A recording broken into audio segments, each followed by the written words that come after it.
lamentablemente muy actual, Federico, porque vamos a conversar con un especialista sobre cómo los padres, los adultos, debemos orientar a los niños y desde qué edad sobre los temas de abuso sexual. Para ello estamos aquí con la doctora Sandra Velando, ella es psicóloga clínica. Y bueno, ya hemos estado más o menos conversando sobre qué hacer, ¿no? Cómo enseñarle al niño en qué momento una situación debe ser de inmediato identificada y comunicada a los padres. ¿A partir de qué edad un niño puede sentirse en una situación rara relacionada a un tema sexual? Desde muy pequeño, desde niño, 2, 3, claro, ¿no? Y desde ahí hay que hacer la psicoeducación con el niño, ¿no? A su autocuidado, sí. Vamos con una nota, ¿le parece? Y luego seguimos conversando. Ante el incremento de casos de abuso sexual, acoso y tocamientos indebidos a menores, es importante cómo los padres aborden el tema a sus hijos. Los padres tienen que tener por seguro que si en casa conversan, si en casa hablan, eso ya va a ser un hábito para el niño. Y cuando les pasa alguna situación, tanto agradable como desagradable, va a tener la confianza de conversar con el padre. Otro aspecto importante que los padres deben conversar con sus hijos es sobre su cuerpo, enseñarles que cada parte es importante y nadie debe ni siquiera pretender tocarlos. Ellos también tienen que ser independientes en el sentido de asearse y que nadie puede tocar ni vulnerar alguna parte de su cuerpo. La psicóloga señala que es muy importante enseñarles a los niños a decir no cuando una situación los incomoda o los pone en peligro. Detalló que el 40% de los abusos se cometen dentro del núcleo familiar. Un niño retraído, temeroso y otras señales pueden indicar que algo está pasando. Van a haber dificultades en el comportamiento en el aula, va a haber disminución en las notas, en algunos casos se van a mostrar más inquietos. Si su hijo le cuenta que es víctima de abuso o tocamientos indebidos, no le grite, no lo juzgue ni lo critique. Converse con él, ayúdelo y denuncie al agresor. El apoyo psicológico y familiar para superar el trauma será de suma importancia. También. Qué difícil, la verdad, de tantos casos de estos, de violaciones y de niñas.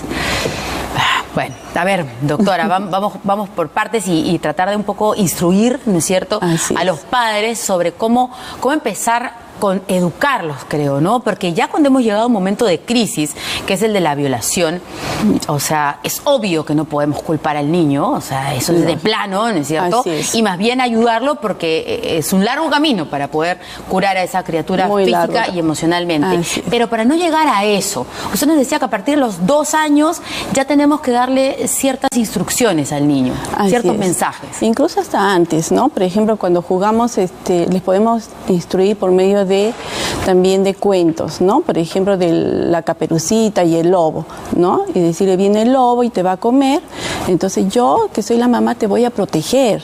Entonces, ¿para qué? Para que el niño tenga confianza con la madre y sepa que la madre es la que protege al niño, ¿sí? Ese es uno. 2. Decir que yo te voy a proteger, eso es un dato importante. Porque a veces los niños, hasta cuando son muy chiquitos, no, mamá, por lo menos me ha pasado con mi hijo, no, mamá, yo te cuido, ¿no? Claro. O alguien dice, cuida a tu mamita, ¿no? No, que tu papá sale de la casa, cuida a tu mamita. No, ahí claro, suena divertido, gracioso, porque ese bebito, no. No es su función. No. No es su rol. Yo te cuido, yo te voy a cuidar, ¿no? Entonces darle ese mensaje. Claro, de repente jugando puede ser divertido, pero el mensaje es malísimo, malísimo. La función del padre es proteger y amar al hijo. Y hay que decírselo. Hay que decírselo. Okay, ¿qué más? El niño tiene que ser consciente de eso. Otro es enseñarle las partes de su cuerpo, ¿no? Hay partes del cuerpo que son visibles y otras que son privadas, ¿sí? Las visibles son los brazos, las piernas, la cabeza, las que se ven. Y las partes privadas son nuestros órganos sexuales que se tapan con la ropa interior. Pecho, nalgas, vulva, señores, no es vagina, es vulva. No llamarles con otro nombre, no palomita, pajarito, ni nada, es vulva, ¿sí? Y pene. Y pene, los testículos y las nalguitas, enseñarles que esas partes privadas son, no se pueden tocar, ni nadie los puede tocar. Ni nadie de la familia. Nadie. Tampoco. Claro, hay que decirle, ¿no? Que al interior de la familia hay muchos casos de abuso sexual. ¿Quién es familia? Son padres, hermanos, tíos, abuelos, el novio de la hermana, ¿no? Toda la gente que está alrededor de él. Todos ellos son familia. Claro, pero ¿cómo? O sea, qué complicado, ¿no? Porque hemos visto hasta padres biológicos. Así es. Entonces también hay que enseñarles lo que es las caricias, ¿no? Las caricias son buenas y son feas, ¿no? Son agradables y son feas. ¿Cuándo son las caricias son agradables? Cuando cuando el niño se va a sentir bien, ¿sí? Cuando, por ejemplo, le tocan una parte de su cuerpo expuesta, que es la manito, darle un abrazo, ¿no? Tocarle la cabecita. Y cuando las caricias son desagradables, cuando el niño se va a sentir mal, va a sentir temor, va a sentir angustia y sobre todo cuando le tocan las partes privadas. Eso lo tiene que tener bien consciente el niño, ¿no? Partes expuestas y partes privadas. Cuando ya son más grandecitos se les puede dar el ejemplo de las partes expuestas como es el semáforo peatonal, verde, ¿no? Que se pueden ver y se pueden tocar si es que él lo permite. Y cuando es color rojo que nadie puede tocar. ¿No? Y de repente sale un dibujo, ¿no es cierto? Claro, tenemos que enseñarles. A los Desde niños muy hay que enseñarles las partes del cuerpo con su nombre como son desde muy chiquitos, ¿no? No hay que obviar esas cosas. Sí. También otra cosa es importante es enseñarles los secretos, ¿no? Que hay secretos que son buenos y hay secretos que son malos. Los secretos buenos nos hacen, nos vamos a sentir bien, ¿no? Y es, por ejemplo, cuando vamos a dar una sorpresa a alguien. Y también lo podemos compartir, secretamente lo compartimos, ¿no? Pero cuando un secreto es malo, cuando me voy a sentir mal y me dicen que no lo cuente. Y generalmente va cuando hay tocamiento de las partes privadas, ¿no? Estas cosas son fundamentales, enseñarle al niño desde muy, muy pequeñito.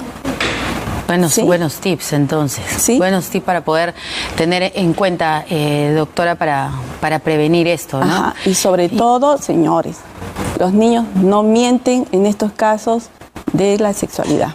No. Cuando ellos dicen, está sucediendo. Claro. Está sucediendo. Entonces, muchos padres, por ejemplo, tenía una chica en consulta, ya adolescente, la llevan porque está tomando mucho alcohol, no quiere estudiar. ¿Alcohol? Ajá. ¿De qué edad? 17 años, ¿no? No quiere estudiar, hace una vida desordenada. Indagando, la niña había sido violada por el profesor, ¿no? Los padres van al colegio y lo sacan al profesor, pero los padres cometen el error de no tocar el tema. Solamente ir a un administrativo. Arreglaron y no hablaron con ella. Y no hablaron con ella, no la llevaron a terapia. Estas cosas sí necesitan terapia. Un proceso. No, así es. Y es un proceso largo, muy largo, señores, ¿no? Entonces, en la terapia descubrimos que la niña había sido violentada y todo lo demás, ¿no? Muy Entonces, bien. Hay que ir a una especialista de la niña, ¿no? Muy bien, doctora. Muchas gracias por darnos todos esos tips interesantísimos. Así que ya lo saben, desde muy chiquitos hay que conversar con nuestros hijitos sobre estos temas duros, dolorosos, que dan miedo, pero es la realidad y hay que hablar de eso.